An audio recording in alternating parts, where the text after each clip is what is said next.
அடிக்கிற வெயிலில் வீக்கெண்ட் அதுவுமா என்னடா பண்ணுறது அப்படின்னு எழுந்து பார்த்தா ஒரே இருட்டு. சரி நம்ம வெளியில் போய் என்ன தான் நடக்குதுன்னு பார்த்தா ஒரே மேகமூட்டமாக இருந்துச்சு. இந்த கிளைமேட்டுக்கு வண்டியில் ஒரு லாங் ட்ரைவ் போனால் நல்லா இருக்கும்ன்ட்டு வண்டியை எடுறா அப்படின்னு எடுத்தா பீச்சுக்கு வந்துட்டோங்க. சரி வந்ததும் வந்துட்டோம், கொஞ்சம் காலை நினச்சிட்டு போயிடலாம் தண்ணியில் கொஞ்ச நேரம் ஆட்டம் போட்டும் போது தான் அவன் வந்தான். வேற யார், பசி தான்.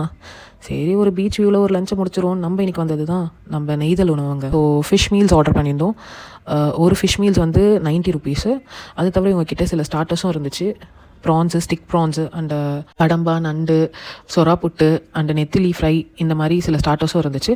ஸ்டார்டிங் ரேஞ்ச் வந்து 150லேருந்து அண்ட் ஹையஸ்ட் வந்து 250 தான் சைட் டிஷ் எல்லாமே. இவங்க கொடுத்த கிரேவிஸும் ஃபிஷ் குழம்பு எல்லாமே சூப்பராக இருந்துச்சு. இங்கே வந்து நாங்கள் மொத்தம் 4 பேர் வந்திருந்தோம். நாங்கள் ஸ்டார்டர்ஸில் ப்ரான்ஸு, நெத்திலி, fish cutlet and stick prawns order பண்ணியிருந்தோம். எங்களுக்கு ஓவராலாக எல்லாமே பிடிச்சிருந்துச்சிங்க. அதுவும் அவங்க கொடுத்த கருவாடு தொக்கு அல்டிமேட்டாக இருந்துச்சு. ஒரு மஸ்ட் ட்ரை பிளேஸ்னே நான் சொல்லுவேன். தேங்க்ஸ் ஃபார் வாட்சிங்.